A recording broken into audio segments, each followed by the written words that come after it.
अस्सलाम वालेकुम आदाब। वन टीवी के उर्दू खबरनामे में आप सबों का खैर मकदम है। मैं मोहम्मद शहबाज। आगे बढ़ने से पहले नजर डालेंगे सुर्खियों पर। आंध्र प्रदेश में सैलाब की तबाही, फौजी ड्रोन के जरिए खुराक और जरूरी सामान पहुंचा रहे हैं। ग्रेटर हैदराबाद की मेयर गदवाल विजय लक्ष्मी ने साफिलगुड्डा झील का मुआयना किया। गणेश उत्सव के लिए खुसूसी इंतजामात की हिदायत। हैदराबाद में तूफानी बारिश से कई इलाके मुतासिर, आइंदा 2 दिनों में मजीद बारिश की पेशगोई। राहुल गांधी ने जम्मू कश्मीर में इंतखाबी मुहिम का आगाज किया। बीजेपी और आरएसएस पर शदीद हमला। शिवसेना के लीडर संजय राउत ने बदलापुर जिनसी इस्तेहसाल केस पर महाराष्ट्र हुकूमत को निशाना बनाया। वजीर आजम नरेंद्र मोदी का सिंगापुर में शानदार इस्तकबाल, महाराष्ट्र की धुन पर ढोल बजाते हुए नजर आए। अब खबरें तफसील से। आंध्र प्रदेश में गुज़िश्ता 2 दिनों से जारी मूसलाधार बारिश की वजह से मुतअद्दिद इलाके सैलाब से मुतासिर हो चुके हैं और कई लोग सैलाबी पानी में फंसे हुए हैं। इस बहरान के सूरत हाल में आंध्र प्रदेश हुकूमत मुतासिरा अफराद को मदद फराहम करने में सरगर्म है। फौजी ड्रोन की मदद से खुराक और दीगर जरूरी अशिया सैलाबी मुतासिर तक पहुँचा रहे हैं। जनसेना के रहनुमा नागा बाबू ने इस इमदादी अमल का एक वीडियो क्लिप सोशल मीडिया पर शेयर किया, जिसमें सैलाब ज़दा इलाकों में जारी इमदादी सरगर्मियों को दिखाया गया है। ఈ విషయం గుర్తుపెట్టుకోవాల్సిందిగా ప్రతి ఒక్కరిని కోరుతున్నాను. ఇంకో పక్కన ఈరోజు మీరు చూస్తే ప్రతి ఒక్క వార్డులో 1000 కుటుంబాలకు ఒకరిని పెట్టుకుంటాం. వాళ్ళకి సెల్ ఫోన్ కూడా ఇస్తాం. ఎప్పటికప్పుడు వాళ్ళు ఏదైనా మెసేజ్ పంపించాలంటే ఆ మెసేజ్ కూడా పంపించడానికి పెడతాం. అదే మరి సచివాలయం కేంద్రంగా ఇవన్నీ మానిటర్ చేస్తాం. సచివాలయానికి ఒక స్పెషల్ ఆఫీసర్ ఉంటాడు. ఆ స్పెషల్ ఆఫీసర్ అందరికీ విరిచేడుగా ఏమేం చేయాలనో అవన్నీ నేను చెప్పిన గైడ్లైన్స్ అన్నీ ఫాలో అయ్యి ఇవన్నీ కూడా చేస్తారు. ఇంకొక పక్కన ఈరోజు నేను ముందే చెప్పాను, డూస్ అండ్ డు నాట్స్. ఈ సమయంలో చాలా వరకు వైరల్ ఫీవర్స్ వచ్చే ప్రమాదం ఉంది. అనారోగ్య సమస్యలు వచ్చే పరిస్థితి ఉంటుంది. దీనికోసమే ఏమి చేస్తే మంచిది, ఏమి చేయకూడదు, ఈ రెండు కూడా ఒక పాంప్లెట్ తయారు చేస్తున్నాం. ప్రతి ఒక్క ఇంట్లో చైతన్యం తెచ్చే విధంగా ఈ పాంప్లెట్స్ ఇచ్చి తద్వారా ప్రజా చైతన్యంతో వాళ్ళ ఆరోగ్యాన్ని కాపాడడానికి ఏమేం చేయాలనో అవన్నీ చేస్తాం. ఇది కాకుండా ఈరోజు టెక్నాలజీ ఉపయోగించి డ్రోన్ కానీ సెల్ ఫోన్ కానీ ఎన్యూమరేషన్ కూడా దీన్ని వాడమంటున్నాం. రాష్ట్రం మొత్తం ఎక్కడైతే వరి పంట దెబ్బతినిందో, పంటలు దెబ్బతిన్నాయో డ్రోన్ ద్వారా కవరేజ్ తీసుకోమంటున్నాం, అనలిటిక్స్ తీసుకోమంటున్నాం. అదే మరి ఎండల్లో కూడా నీళ్లన్నీ వచ్చి స్కూటర్లు కానీ మోటార్ బైక్లు కానీ లేకపోతే కార్లు కానీ ఇవన్నీ ఉంటే దెబ్బతింటే అవన్నీ క్లీన్ చేసే బాధ్యత కూడా ఫైర్ సర్వీస్కి అప్పచెప్తున్నాం.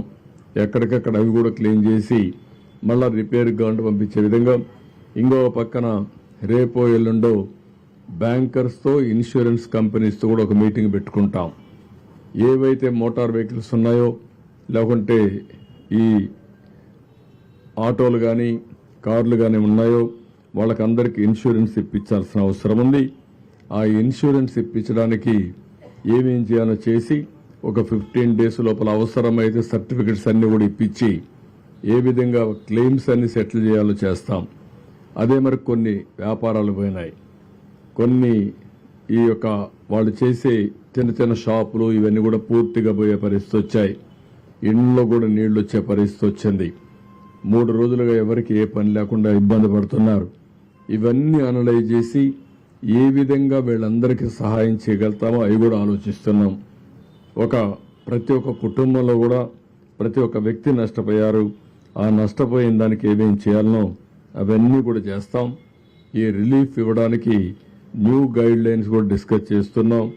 రేపు అవన్నీ కూడా ఫైనలైజ్ చేసి ఇది టీంతో ఎన్యూమరేషన్ కూడా పూర్తి చేసి అదే మరి టోటల్గా రీహాబిలిటేషన్ కూడా పూర్తి అయిన తర్వాతనే ఇక్కడుండే అధికార యంత్రాంగం అంతా కూడా మళ్ళీ నెక్స్ట్ యాక్టివిటీకి వెళ్తాం. అంతవరకు వీళ్ళంత వరకు ఇది పూర్తి చేస్తామని చెప్పి కూడా నేను మీకు తెలియజేస్తున్నా. ఇది బ్రాడ్గా ఈరోజు మేము డిస్కస్ చేసుకున్నది. ఇవి ఎప్పటికప్పుడు రేపటి కూడా మళ్ళీ ఒకసారి ఒక ఆలోచన వస్తుంది. ఎప్పటికప్పుడు అందరు ఆలోచనలు తీసుకొని సమర్థవంతంగా పనిచేయడం కోసం ఇప్పుడు బుడమేరు ఉంది, అక్కడ వాటర్ కూడా ఈ సింగనగర్ రాకుండా నేరుగా కొల్లేరు లేకపోతే వీటీపీఎస్ నుంచి కృష్ణానదికి వచ్చేదానికి అక్కడుండే అడ్డంకులను కూడా తొలగించి తొందరలో. ग्रेटर हैदराबाद की मेयर गदवाल विजय लक्ष्मी ने हाल ही में जीएसएमसी के ओहदेदारों के हमरा साफिलगुडा झील का मुआयना किया। इस मुआयने के दौरान मेयर ने ओहदेदारों को हिदायत दी कि गणेश उत्सव के मौके पर झील पर खुसूसी इंतजाम किए जाएं। इस मौके पर मकामी BJP councillor Shravan, Malkajgiri division के एएसपी और दीगर अहम शख्सियात भी मौजूद थे। मेयर ने इस बात को यकीनी बनाया कि आने वाले जश्न के दौरान झील की हिफाजत और इंतजामात पर मुकम्मल तवज्जो दी जाएगी। हैदराबाद में कल रात गरज चमक के साथ तूफानी बारिश हुई, जिसके नतीजे में शहर के मुख्तलिफ इलाकों में बारिश की मकदार 70 मिलीलीटर से तजावज कर गई है। तेलंगाना डेवलपमेंट प्लानिंग सोसाइटी के मुताबिक हैदराबाद के नवाही इलाके कापरा में सबसे ज्यादा बारिश 7.73 मिलीलीटर रिकॉर्ड की गई है। सिकंदराबाद और गाजू लारामारम हलकों के बेशतर इलाकों में भी मूसलाधार बारिश हुई। बारिश के बाद मोहल्लों में बिजली की सप्लाई मुतासिर हो गई। इसी दौरान हिंदुस्तानी महकमे मौसमियात ने पेशगोई की है कि हैदराबाद में आइंदा 2 दिनों के दौरान मुसलसल बारिश का इम्कान है।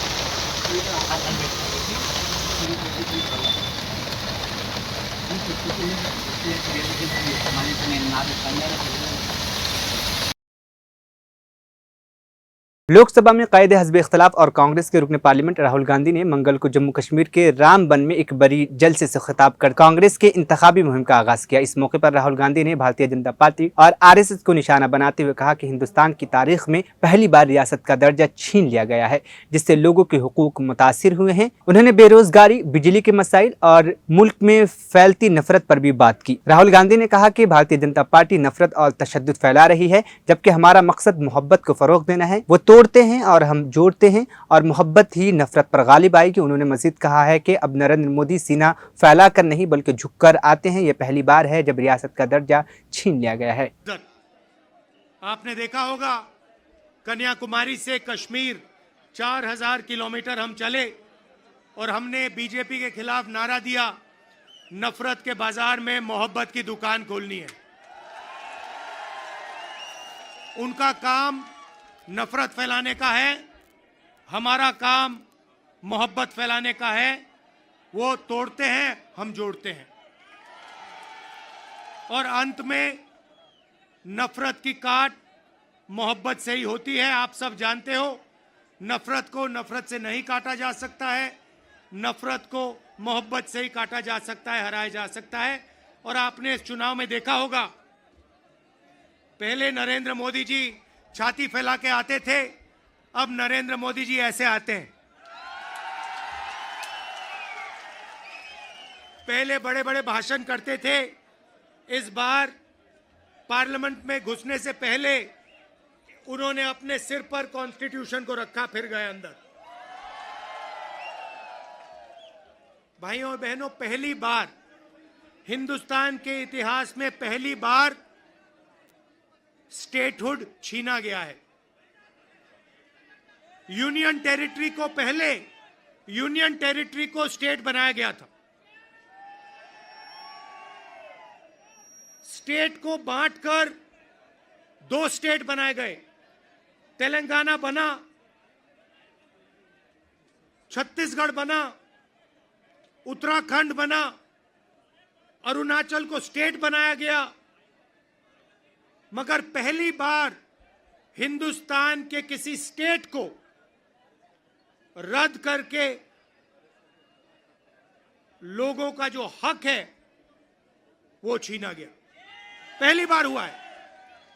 ऐसे हिंदुस्तान के इतिहास में, मॉडर्न इंडिया में यह काम पहले कभी नहीं किया गया है। तो सबसे पहले जम्मू कश्मीर को जो स्टेटहुड है वो वापस देना है, क्योंकि आपका सिर्फ स्टेट नहीं छीना गया, आपके अधिकार, आपका धन, सारा का सारा आपसे छीना जा रहा है। 1947 में हमने राजाओं को हटाकर लोकतांत्रिक सरकार बनाई, हमने देश को कॉन्स्टिट्यूशन दिया। आज जम्मू कश्मीर में राजा बैठा हुआ है, उसका नाम एलजी है मगर वो है राजा। और जो आपका धन है आपसे छीना जा रहा है, बाहर के लोगों को दिया जा रहा है, चाहे वो आपके कॉन्ट्रैक्ट्स हो, सारा का सारा फायदा बाहर के लोगों को मिल रहा है और जम्मू कश्मीर के लोगों से छीना जा रहा है। तो हमारा पहला कदम जम्मू कश्मीर को स्टेटहुड वापस देने का होगा। हम चाहते थे कि चुनाव से पहले आपको स्टेटहुड मिले और स्टेट बनने के बाद चुनाव हो। बीजेपी ये नहीं चाहती है और उन्होंने कहा है कि पहले चुनाव होगा और उसके बाद स्टेटहुड की बात होगी। और हम कह रहे हैं कुछ भी होगा, जम्मू कश्मीर के लोगों को स्टेटहुड हम दिलवाएंगे। बीजेपी चाहे ना चाहे, इंडिया गठबंधन इतना दबाव डालेगी कि जम्मू कश्मीर के लोगों को स्टेटहुड देना ही होगा।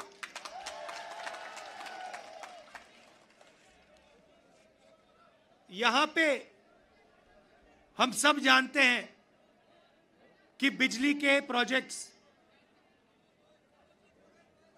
बनाए जा रहे हैं, मगर सच्चाई है कि बिजली के प्रोजेक्ट्स का फायदा आपको नहीं मिलता है। कहा गया है कि प्रोजेक्ट के 5 किलोमीटर रेडियस में आप लोगों को बिजली मिलेगी, फ्री में बिजली मिलेगी, मगर वो नहीं हो रहा है। और बिजली के प्रोजेक्ट्स का फायदा आप लोगों को मिलना चाहिए। स्टेटहुड मिलेगा, चुनाव में हम जीतेंगे तो ये काम हम आपके लिए करके देंगे।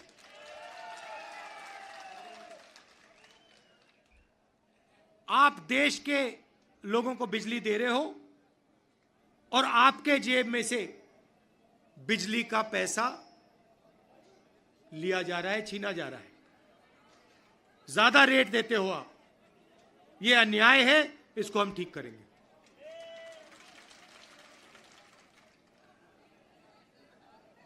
भाइयों और बहनों, पूरे देश में नरेंद्र मोदी जी ने बेरोजगारी फैलाई है। पता नहीं आपने अदानी जी का नाम सुना है? हाँ, मोदी जी के मित्र हैं। पार्लियामेंट में मुझे कहा, आप देखिए, पार्लियामेंट में मुझे कहा कि पार्लियामेंट में मैं अदानी और अंबानी का नाम नहीं ले सकता। तो मैंने कहा ठीक है, नाम नहीं ले सकता तो कुछ तो कहना पड़ेगा। तो A1 A2 नाम दिया मैंने उनको। हम दो, हमारे दो, नरेंद्र मोदी, अमित शाह, अंबानी, अदानी, इनकी सरकार चल रही है। और अगर कोई छोटा काम करता है, मजदूरी करता है, छोटा बिजनेस चलाता है, होटल चलाता है, टूरिज्म का बिजनेस चलाता है, तो उसके लिए नरेंद्र मोदी जी जीएसटी लाते हैं, नोटबंदी कराते हैं और बैंक के दरवाजे बंद कर देते हैं। और पूरी की पूरी सरकार इन 2 अरबपतियों के लिए चलाई जा रही है। ये मैं आपको कहता हूं कि अगर आप देखेंगे तो ये जो आपसे स्टेटहुड छीना गया है, इसका भी लक्ष्य उन्हीं 2 अरबपतियों की मदद करने का है। और जम्मू कश्मीर के जो लोग हैं, जो व्यापारी हैं, जो इस प्रदेश को, इस देश को रोजगार देते हैं, चाहे वो टूरिज्म की बात हो, हैंडीक्राफ्ट की बात हो, उन सब को ये दबा कर रखते हैं। जो हालत देश में है उससे खराब हालत जम्मू कश्मीर में है। देश से ज्यादा बेरोजगारी। शिवसेना यूबीटी के लीडर संजय राउत ने बुध को बदलापुर जिनसी इस्तेहसाल केस पर महाराष्ट्र हुकूमत की कड़ी तनकीद की है। उन्होंने कहा है कि अपोजिशन बदलापुर वाक़ये पर बात कर रही है, लेकिन वज़ीर आला और वज़ीर दाखिला इस पर खामोश है। संजय राउत ने इल्ज़ाम लगाया कि इस मामले में मुलविस स्कूल के सरबराह के वज़ीर आला और वज़ीर दाखिला से ताल्लुकात है। उन्होंने मज़ीद कहा कि एक पुलिस ओहदेदार के खिलाफ FIR दर्ज की गई है, मगर अभी तक उसकी गिरफ्तारी अमल में नहीं आई है। स्कूल की CCTV फुटेज गायब कर दी गई है। क्या ये सिर्फ एक पुलिस एहलकार को बचाने के लिए किया गया है? इसके पीछे कुछ और राज छुपाने की कोशिश की जा रही है। खरं म्हणजे राज्याचा सगळा निधी, विद्यार्थ्यांचा, शेतकऱ्यांचा, सामाजिक न्याय विभागाचा, हा सगळा निधी राजकीय कारणासाठी फक्त एकाच योजनेकडे वळवल्यामुळे शेतकऱ्यांवरती आफत आलेली आहे, हे मी स्पष्ट सांगतो। सर, आपत्यांसंदर्भात तुम्ही वक्तव्य केलं होतं की वर्षावरती असं मात्र मुख्यमंत्री म्हणतात की चॅलेंज दिले, तुम्हाला आव्हान दिले की वर्ष येऊन शोधावा आपत्यांना, आता अजूनही आपटे भेटत नाही। नाही, आपटे भेटत का नाही सांगावं ना। म्हणजे जर आपटे सापडत नसतील, त्यांना लुकआउट नोटीस जाहीर केली, बरोबर ना। आपटे को लुकआउट नोटीस जारी किया है ना, लुकआउट नोटीस जारी केली याचा अर्थ पोलिसांच्या हातात तो लागत नाही। मग या राज्यामध्ये गृह खातं, या राज्यामधलं सरकार काय करतंय?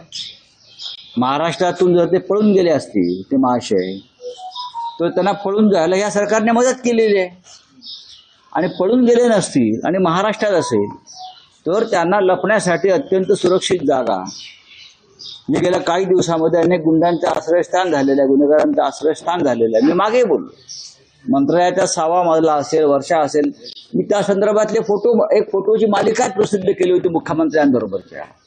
मग वर्षाशिवाय गुन्हेगारांना, अपराधांना आश्रय घेण्यासाठी सुरक्षित जागा कोणती आहे? तर वर्षा। नसेल तर तुम्ही अटक करा। का अटक करत नाही? तुम्ही आम्हाला अटक करता, तुम्ही आमच्या कार्यकर्त्यांना अटक करता, तुम्ही आमच्यावर गुन्हे दाखल करता, आमच्यावर खोटे खटले दाखल करता। मग छत्रपती शिवाजी महाराजांचा पुतळा ज्या पद्धतीनं तोडला, माझी माहिती आहे साधारण की या पुतळ्याच्या निर्मितीसाठी जे बजेट सरकारकडून मंजूर झालं होतं, काही कोटी, ते बजेट कुठे गेलंय त्यांनाच माहिती। हा पुतळा फक्त 10 ते 15 लाखातच बनवला, असं तज्ञांचं म्हणणं आहे। हा पुतळा 15 ते 16 लाखात बनला, पण साधारण पुतळ्यावर 15 ते 16 कोटीचं बजेट मंजूर झालं होतं।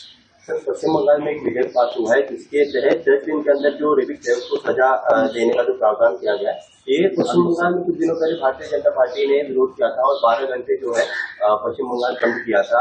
जबकि महाराष्ट्र में जिस तरीके से घटनाएं घट रही है, बदलापुर की घटना हो या अन्य जो भी घटना हो, उसको लेकर किसी जो पॉलिटिशियन है कोई बात नहीं कर रहे, जो सत्ताधारी पॉलिटिशियन बात कर रहे हैं, मुख्यमंत्री, गृहमंत्री ये बात नहीं कर, हम तो बात कर रहे हैं। वो जो जिस स्कूल में ये हुआ है बदलापुर में, उस संस्था के जो प्रमुख है वो भी आपटे ही है, एक कोतवाल है कोई, उनके ऊपर FIR किया है, लेकिन अब तक उनको अरेस्ट नहीं किया है। CCTV फुटेज किसने गायब किया उस स्कूल से? ये संस्था के जो प्रमुख है उसने किया होगा ना। क्यों किया? क्या सिर्फ एक अपना जो सिपाही है, हाँ, उनको बचाने के लिए? क्या उसके पीछे और कुछ रहस्य है? आप देख लीजिए। तो सरकार क्या कर रही है? हम तो बोल रहे हैं, ममता दीदी के खिलाफ आपने जो आंदोलन किया पश्चिम बंगाल में, वो एक राजनीति। हॉस्पिटल में जो दुर्घटना हुई है डॉक्टर के बारे में, उसके बाद पुलिस एक्शन में आई, पुलिस ने गुनहगार को अरेस्ट किया, जांच की, और क्या करना चाहिए? अब एक कानून बनाया, लेकिन आपने 15 दिन तक पश्चिम बंगाल की कानून व्यवस्था ये बीजेपी के लोगों ने ये गुंडों के हाथों में रही, हिंसा हो गई, जिम्मेदार कौन है? अब महाराष्ट्र में पूरा बदलापुर ने पूरा महाराष्ट्र लगभग उस आंदोलन में उतरा था। हमारे ऊपर न्यायालय के माध्यम से सुप्रीम कोर्ट के जज बीवी नागारत्ना ने हाल ही में अदालती छुट्टियों के दौरान तनख्वाह लेने पर अपने जज्बात का इजहार करते हुए कहा है कि उन्हें इस बात पर अक्सर बुरा लगता है। उन्होंने वजाहत की कि जब वो अदालतों में मौजूद नहीं होते तो उस दौरान तनख्वाह लेना उनके ज़मीर के लिए मुश्किल होता है। यह बयान मध्य प्रदेश हुकूमत के जानिब से खिदमात से बर्खास्त किए गए और बाद में अदालत की मुदाखलत से बहाल होने से सिविल जजों के पिछले तनख्वाहों की अदायगी के हवाले से इनकार के पस मंज़र में आया। जज नागारत्ना ने कहा कि मुझे गर्मी की छुट्टियों के दौरान अपनी तनख्वाह पाकर बहुत बुरा लगता है, क्योंकि मैं जानता हूं कि हमने इस दौरान कोई काम नहीं किया है। ब्रुनेई के दौरे के बाद वज़ीर आज़म नरेंद्र मोदी ने सिंगापुर पहुंचकर हिंदुस्तानी बिरादरी के जानिब से शानदार इस्तकबाल किया गया है। सिंगापुर के मरीना बे शहर में वज़ीर आज़म ने महाराष्ट्र के धुन पर ढोल बजाते हुए एक मुनफरिद अंदाज में अपनी मौजूदगी का एहसास दिलाया। वज़ीर आज़म मोदी इस वक्त 2 रोज़ा दौरे पर सिंगापुर में हैं, जिसका मकसद जुनूब मशरक़ी एशियाई मुल्क के साथ स्ट्रैटेजिक शराकतदारी को मज़ीद मजबूत करना है। मोदी ने सिंगापुर के वज़ीर आज़म की दावत पर अपने 5वें सरकारी दौरे का आगाज़ किया, जिसके दौरान वो सिंगापुर की क़यादत के 3 पीढ़ियों से मुलाकात करेंगे।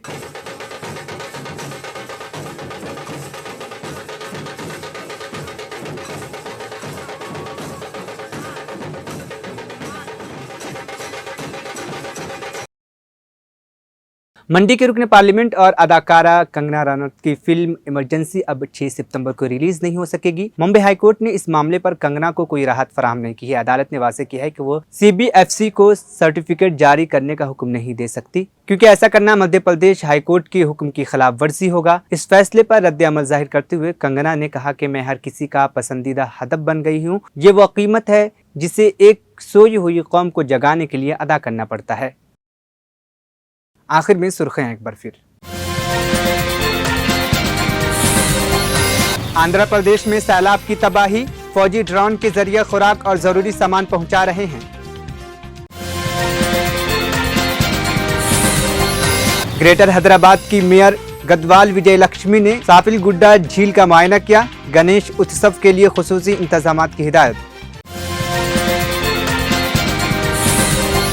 हैदराबाद में तूफानी बारिश से कई इलाके मुतासिर, आइंदा 2 दिनों में मज़ीद बारिश की पेशगोई। राहुल गांधी ने जम्मू कश्मीर में इंतखाबी मुहिम का आगाज किया। बीजेपी और RSS पर शदीद हमला। शिवसेना के लीडर संजय राउत ने बदलापुर जिनसी इस्तेहसाल केस पर महाराष्ट्र हुकूमत को निशाना बनाया। वज़ीर आज़म नरेंद्र मोदी का सिंगापुर में शानदार इस्तकबाल, महाराष्ट्र की धुन पर ढोल बजाते हुए नजर आए। 1TV उर्दू खबरनामा यहीं पर इख्तिताम पसीद हुआ। मुझे दीजिए इजाज़त, फिर होगी कल मुलाकात। अल्लाह हाफिज़।